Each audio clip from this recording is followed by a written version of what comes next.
ವೀಕ್ಷಕರೇ ನಮಸ್ಕಾರಗಳು. ಈ ವಿಡಿಯೋದ ಮೇನ್ ಟಾಪಿಕ್ ಕಡೆಗೆ ಹೋಗುವುದಕ್ಕಿಂತ ಮುಂಚಿತವಾಗಿ ಟೀಮ್ ಇಂಡಿಯಾ ತಂಡದ ಈ ಒಂದು ಭರ್ಜರಿ ಪ್ರದರ್ಶನಕ್ಕೆ ಪ್ರತಿಯೊಬ್ಬ ಭಾರತೀಯ ಫ್ಯಾನ್ಸ್ ಕೂಡ ಈ ಕೂಡಲೇ ಈ ವಿಡಿಯೋಗೊಂದು ಲೈಕ್ನ ವ್ಯಕ್ತಪಡಿಸಿ.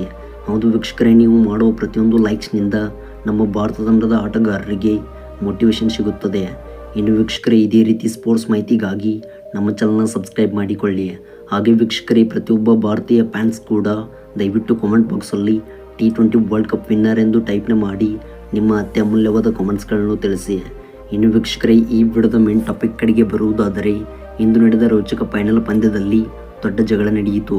ಹೌದು ವೀಕ್ಷಕರೇ, ಭಾರತ ತಂಡವು ಕಿವೀಸ್ ವಿರುದ್ಧ ಫೈನಲ್ ಪಂದ್ಯದಲ್ಲಿ 96 ರನ್ಸ್ಗಳ ರೋಚಕ ಗೆಲುವು ದಾಖಲಿಸಿ back to back T20 world cup ಗೆದ್ದು ಬೀಗಿದರೆ, ಇತ್ತ ವೀಕ್ಷಕರೇ ಕಿವೀಸ್ ಪಡೆಯು ಹೀನಾಯವಾದ ಸೋಲು ಕಂಡಿತು. ಹೌದು ವೀಕ್ಷಕರೇ, ನ್ಯೂಜಿಲೆಂಡ್ ತಂಡದ ಪ್ರಮುಖ ಬ್ಯಾಟ್ಸ್ಮನ್ ಆಗಿದ್ದ ಡ್ಯಾರಿಯಲ್ ಮಿಚೆಲ್ ಹಾಗೂ ಹರ್ಷದೀಪ್ ಸಿಂಗ್ ಅವರ ನಡುವೆ ಮಾತಿನ ಚಕಮಕಿ ಮೈದಾನದಲ್ಲೇ ನಡೆಯಿತು.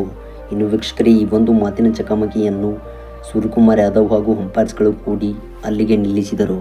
ವೀಕ್ಷಕರೇ, ಇದಾಗಿತ್ತು ಈ ವಿಡಿಯೋದ ಬಗ್ಗೆ ಪುಟ್ಟ ಅಪ್ಡೇಟ್ಸ್.